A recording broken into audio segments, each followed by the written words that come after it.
Hello, this is hips part 2, so this is the second part of your wheel hips practice.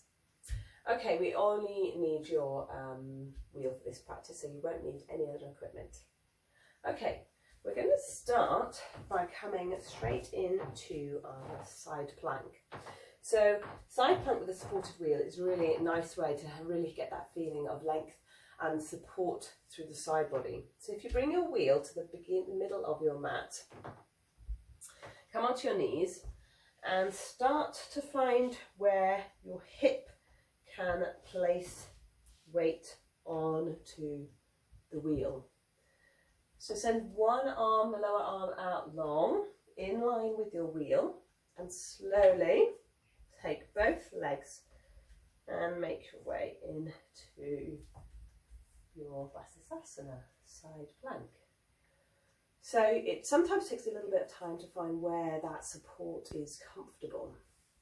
But when you have found that place, roll the shoulders back and down, start to take the upper arm out long, aligning it on top of the lower, and bring both feet together. See if you can activate the feet, so as if you were standing on the floor.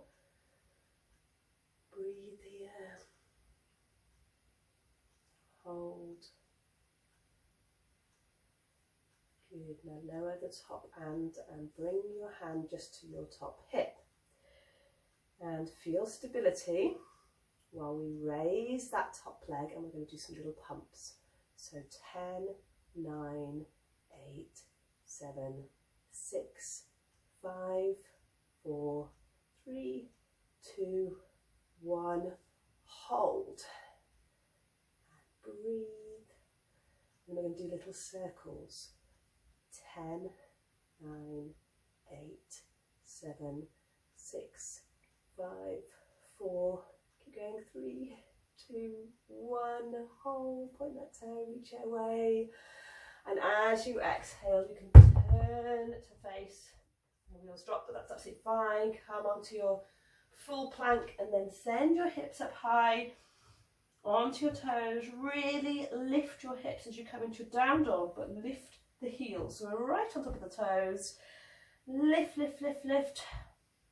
Feel a nice stretch through the legs. And as you exhale, just place your feet down as you find your way into downward facing dog, sending the heels back. And slowly bending the knees, let's come into all fours. And we'll work through that side plank on the other side. So bringing the wheel into the centre, you know the direction of travel. Really take your time to get your alignment, so you know that front hand needs to be directly in line with the wheel. Placing the wheel on your hip, starting to stack both feet, so check we've got that zip up of the legs from the heels all the way through to the top of the thighs. When you feel stable and comfortable, reach the top hand. See if you can align that top hand over the bottom. Can we look up towards those top fingers? Feel stability and hold here.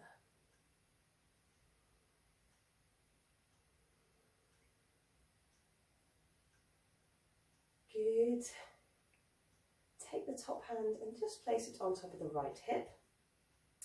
We're going to raise that right leg and do those pumps. So 10, 9, 8, 7, 6, 5, 4, 3, 2, 1.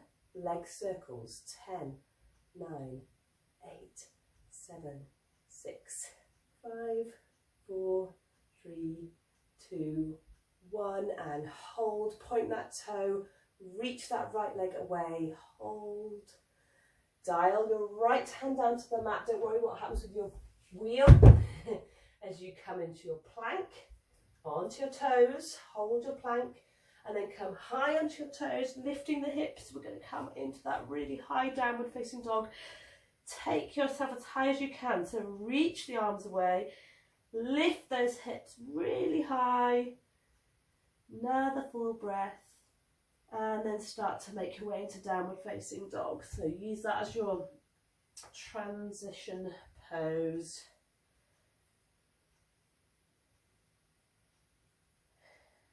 And then slowly bending the knees, coming back to the mat. We're going to work through a pose that I really like when I found this with the wheel. This is a really nice one, and we're going to start off with the wheel at one side of the mat and you're at the other side. And you're going to make a start in Malasana. So find yourself in your Hindi squat.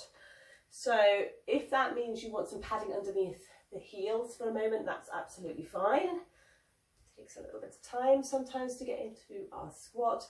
Just see if you can find a place where you can sink the hips, bringing the inner arms inside of the knees, thumbs together, draw that chest up while you sink your tailbone down.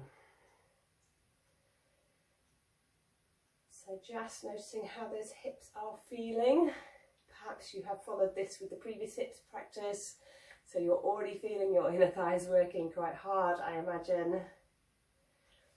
Okay, so this is a little bit like Skandasana, which is really half a squat. Bring your wheel towards you. Now you're going to come onto the toes of your right foot, heel won't be going down, and we're going to place the heel of the left leg on top of the wheel with the knee and the toe facing upwards. So if you can, lengthen out that left leg, and then we're opening out in that right knee. So you can see I've got almost like a half squat here, and just like Skandasana, we're going to send that left leg long. Now, you want to feel this in, oops, and that might well happen to you, moments of concentration lapse. So actually that's a good tip I have found, is don't have your wheel directly facing in line with the mat. I've got mine at a very slight angle, you might not be able to see, but just turn the wheel so it faces the far corner ever so slightly. This is going to help with your balance with the next part of the pose, and then you might not happen what happened to me. Okay, so keeping your fingers on the mat or a block, keep the toes and the knee of that left leg dialed up onto a toe balance of your right foot. Maybe you can come into a balance. This is not easy, and you're probably going to do slightly better than I am today. Fingers down is absolutely fine, one hand is fine. Just find your Skandasana today, whatever feels good for you. Okay, so leave your left leg where it is. Place your right knee onto the mat, untucking the toes so that you're up high onto that right leg. Now just double check that you're comfortable and not too wobbly on that left leg, because we're going to be moving the wheel a little bit further away. Send your hips slightly further forwards so that we can open out the chest. The left hand comes to the top of that left leg. The right arm reaches up and over, and we're sending that left leg away. So we're getting into the hips. Oh, a creaky floorboard there, I don't know if you can hear that. That's my floorboard, not my legs. So another breath here in this nice side stretch before we take the hands down, and we're going to make our way and have a go on the other side. So moving your wheel to your right side of your mat, let's find Malasana as we come to the left side. So sink those hips, bring the palms together, elbows inside the knees, lift the chest. See if we can root down in the heels, the big toes, the little toes. Really targeting those inner thighs. Lots of space here. Try not to round the back if you can. Okay, when you're ready to move into Skandasana, we're coming onto the toes of the left leg. Draw the wheel a little bit closer. popping the ankle onto the wheel. Actually, I have my blocks handy, so maybe it would be wise for me to use these. And then start to lengthen away. So now a little bit, it might feel more stable on one side. I certainly feel more stable and always better on this side.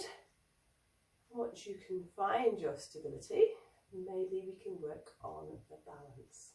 So draw those right toes towards the face. We want an active leg, active foot, sinking down. Breathing nice and stable. You've always got your blocks if you need those, or fingers on the mat.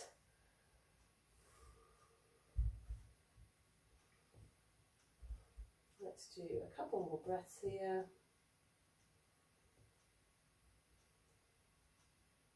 Before we move into the next variation, which is when we lower the knee of that left leg onto the mat. So lifting the chest, but we're keeping the right leg nice and long. Take the top of the right hand on top of the right leg and reaching up and over as we stretch and open.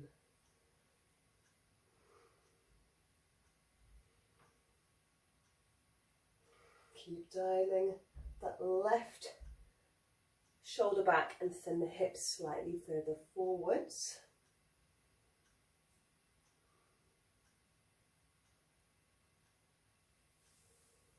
Come back up to center. Let's release the leg off the wheel and bring the wheel behind you this time. So we're going to use the wheel in our reverse plank pose, Purusvartanasana. So come to start by sitting on top of the wheel. This is a good way to start actually. So you sit, and it will take a weight, don't worry, don't panic about that. Take your feet in front of you, and first of all, keeping your knees bent, you're going to start to reach behind, and if you can, turn your palms to face inwards or down towards your feet, and then lengthen the feet away. Now, I'm just going to move mine slightly further back so that I can be all on the mat. That's it. So I've got the wheel just below the top of my glutes. It's not on my sacrum, it's a bit lower than that.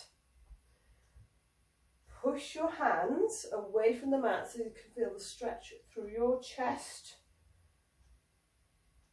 And your option is to try and press your big toes into the mat whilst taking your head back if it feels okay on your neck. Keep pushing your hands away though, don't collapse on your shoulders. This is a really nice way to experience Purusvartanasana at its full expression, particularly if you find your triceps, the upper parts of your arms, don't perhaps have the strength to always hold this. Let's stay here for 2 more breaths.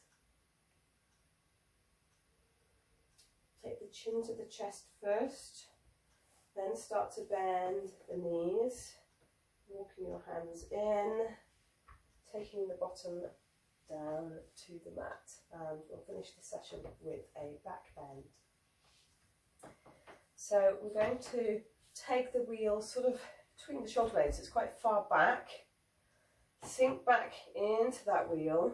Now you've got the option of either putting your feet flat onto the mat, or if it's comfortable for you to come into hero, you can also do this with the knees down. So I know it's not for everybody, whichever option feels good for you.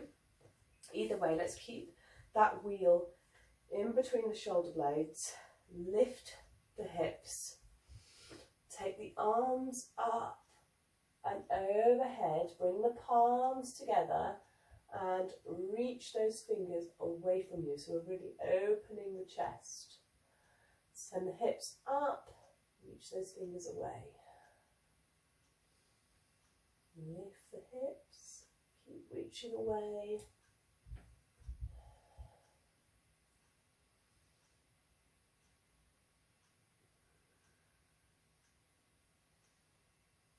have 2 more breaths here.